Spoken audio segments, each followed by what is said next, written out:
Hi, today I want to talk about a case involving 10-year-old Victoria Martens, the victim. It reminds me a lot of the Jennifer Soto case, but I would say a lot worse than that. Her death, whilst being in the same room as her own mother. Victoria was home with her new boyfriend. She only met off Puff about 3 weeks before that. He invites his cousin over. Sorry, start again.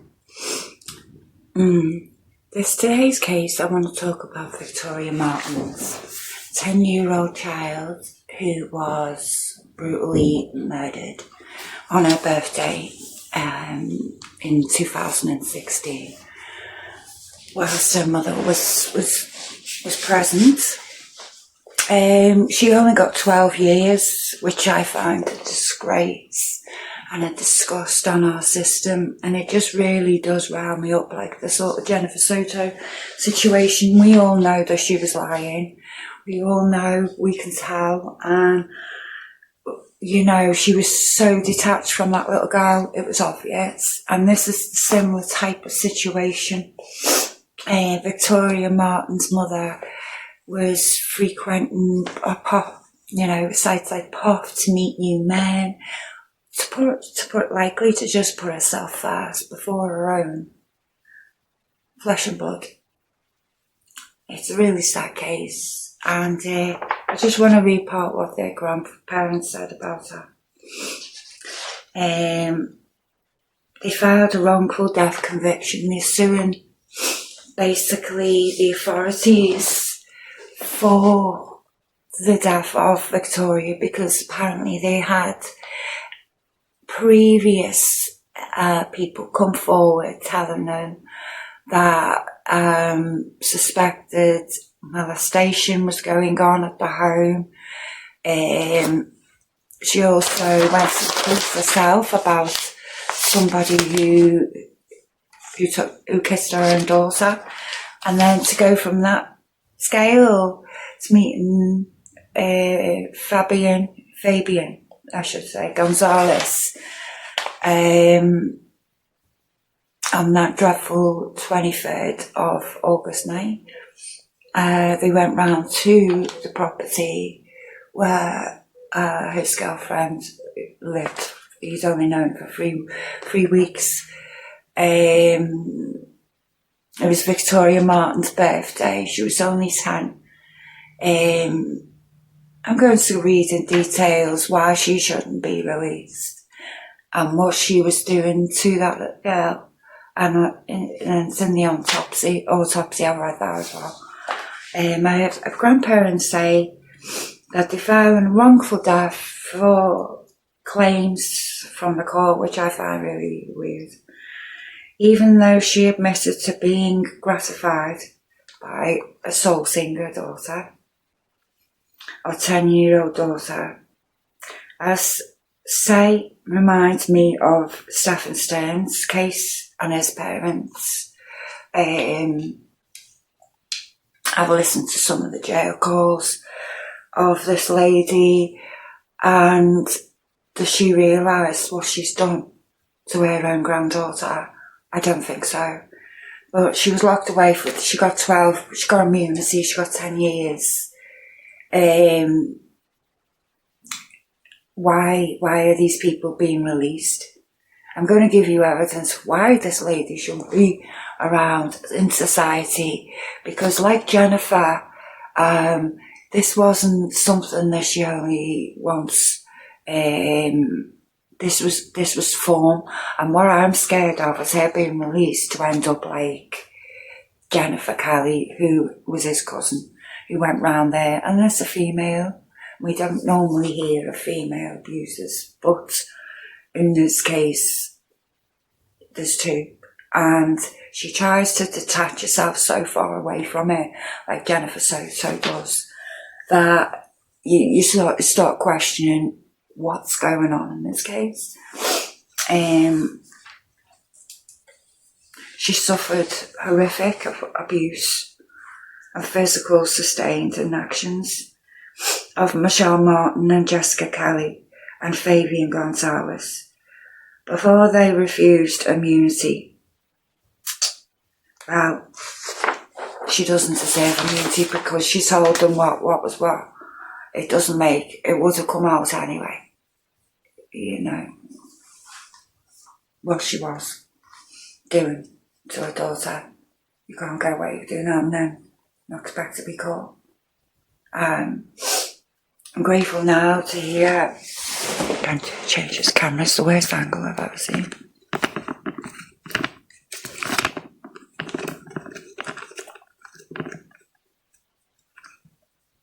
Got bad hay fever.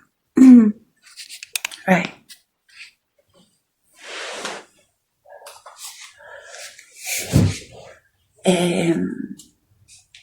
Victoria was a 4th grader who was possibly going to be in the 5th year, that September, before her death.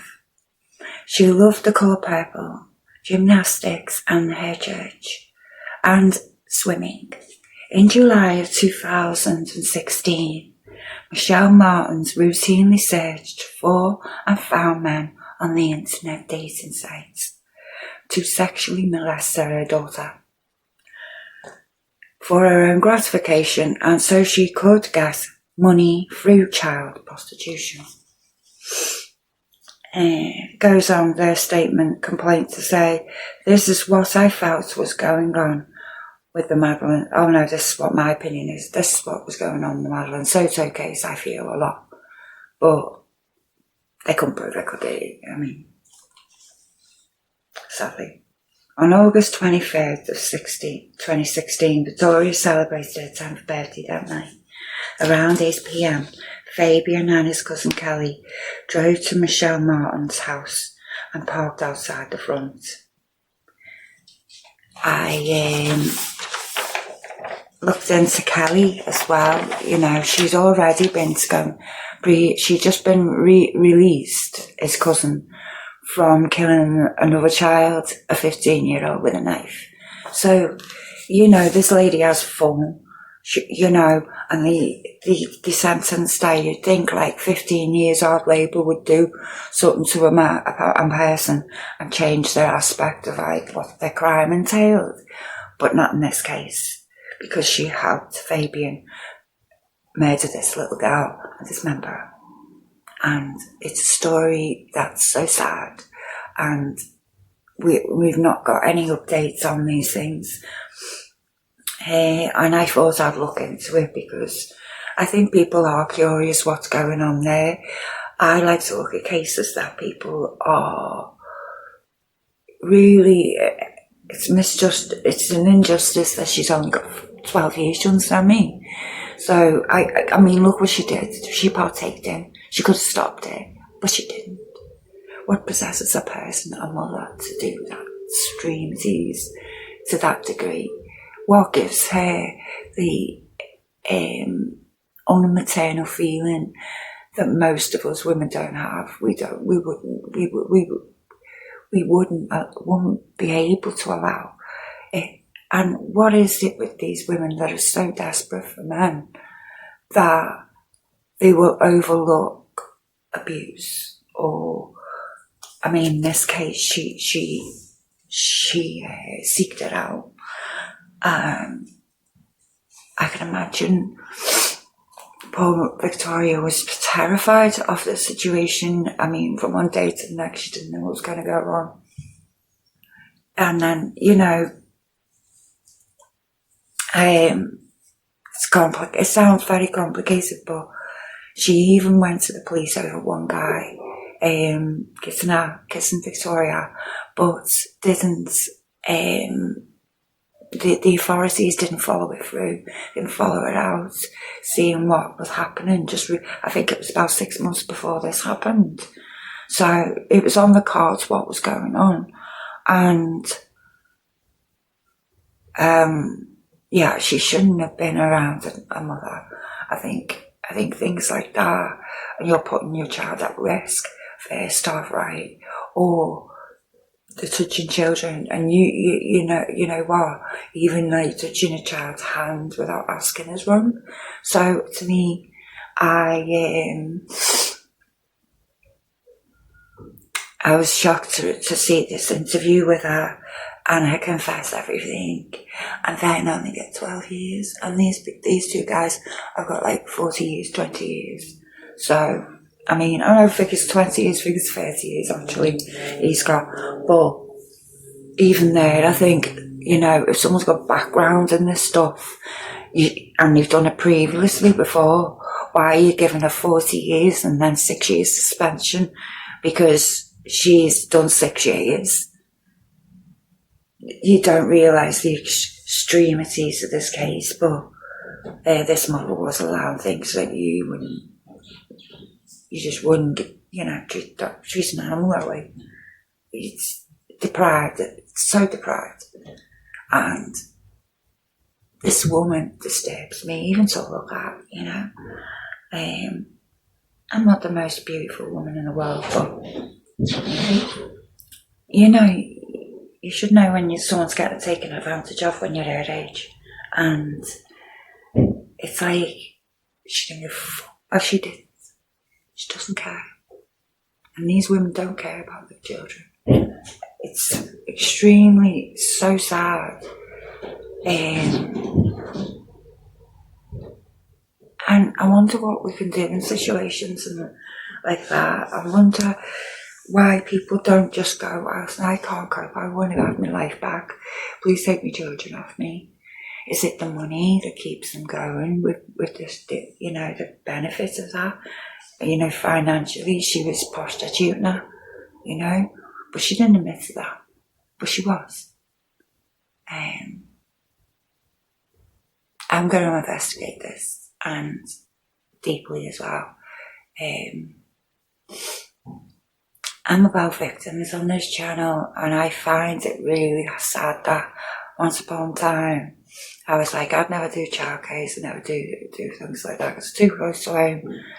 But when you see that, like, this case is not getting anything, at the time COVID was going on as well, it's good to have a good look back and see what was going on at the time and what the evidence indicated, you know, because the evidence, the autopsy, shocking. The girl had an STD. She was